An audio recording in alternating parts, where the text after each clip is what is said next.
ভাই রাস্তা তো কত চেয়ারম্যান মেম্বার যাইতেছে, রাস্তাটা তো করে না। ওখানে একটা মানুষ রাত্রিবেলা ডেলিভারি রুগী লয়ে যায় জানা এই দূরা ফিতে ঘুরে যাওন লাগে। মানে তোমরা মাটি হালতাছে দেখে ভালোভাবে চলতেছে। হিসাবের ধন্যবাদ, যাতে রাস্তাটা বালু আলাইছে তাড়াতাড়ি ফাঁকা করে। চরবরবিলা নীলেরকুঠির রাস্তা, আমরা এই রাস্তা দিয়ে আনিগুনি করতে পারি না, চলাফেরা করতে পারি না, অসুস্থ মানুষ চলাফেরা করতে পারে না। এখানে একটা স্কুল আছে, আমাদের প্রায় 2500 থেকে 3000 মানুষের আনাগোনা। এমপি সাহেবকে ধন্যবাদ বালু ফালানোর জন্য। যদি রাস্তাটা পাক্কা হয় তাহলে আমরা আরো উপকৃত হইব, এদিকের মানুষ আরো ভালো চলতে পারবো।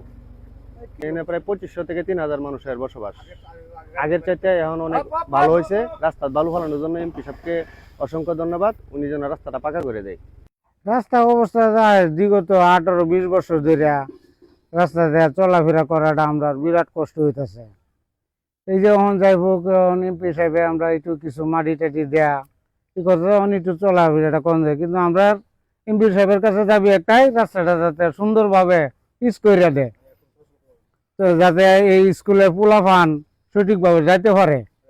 চলা অবস্থা মানে রিক্সা ভ্যান মোটামুটি চলবার পারতেছে। আগে তো চলাফেরা করতে আসেন গাড়ি নিয়ে বহুত ভেজাল, রাস্তায় তো ভাঙ্গা অনেক ওই যে মারি রাহালানিতে আনিগুনি গরম দিতে দাবি তো রাস্তাটা দিয়ে পাকা টাকা করে দেয় তৈরি তৈরি। আমরা এই বিষয়ে দিলে ধন্যবাদ। আমি যে রাস্তাটা দাঁড়িয়ে আছি চরবরবিলা নীলেরকুঠির, এই রাস্তাটা দীর্ঘ 17 বছর যাবত অবহেলিত। এখানে কোনো মোটর সাইকেল রিক্সা ভ্যান কোনো কিছুই চলতো না। এখন আল্লাহর রহমতে এমপি সাহেবের সুদৃষ্টিতে রাস্তাটা মোটামুটি ভালো, এখন মোটর সাইকেল ভ্যান সবই চলে। স্কুলের পোলাপানও এখন ভালোভাবে স্কুলে আসতে পারে। আমি মাননীয় সংসদ সদস্য অহবাকান্ত চাচাকে অনুরোধ করব যেন এই রাস্তাটা অতি দীর্ঘ সময়ের অতি তাড়াতাড়ি পিচ করে দেয়, তাহলে এখানে প্রায় 3 থেকে 4 লাখ লোকের বসবাস, তারা খুব স্বচ্ছন্দে চলাফেরা করতে পারবে, এই আশাবাদ ব্যক্ত করছি। আমরা আগে স্কুলে যাইতে পারতাম না, অন স্কুল মাটি হালাইছে দেখে অন স্কুলে ভালো মতন যাইতে পারি। অনেক ভয়াবহ পিছলা খাইয়া খালি বেড়ে একটু ভালো হয়েছে। রাস্তা মানে একটা খালি গাড়ি নিয়ে যাওয়া যাইতো না।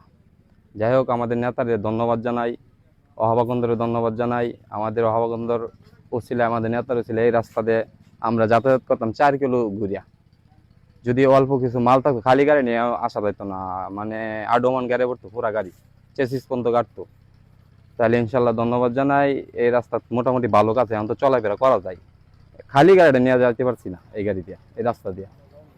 এখন তো ইনশাল্লাহ সুন্দরভাবে যাওয়া যায়, এখন কোনো সমস্যা নাই।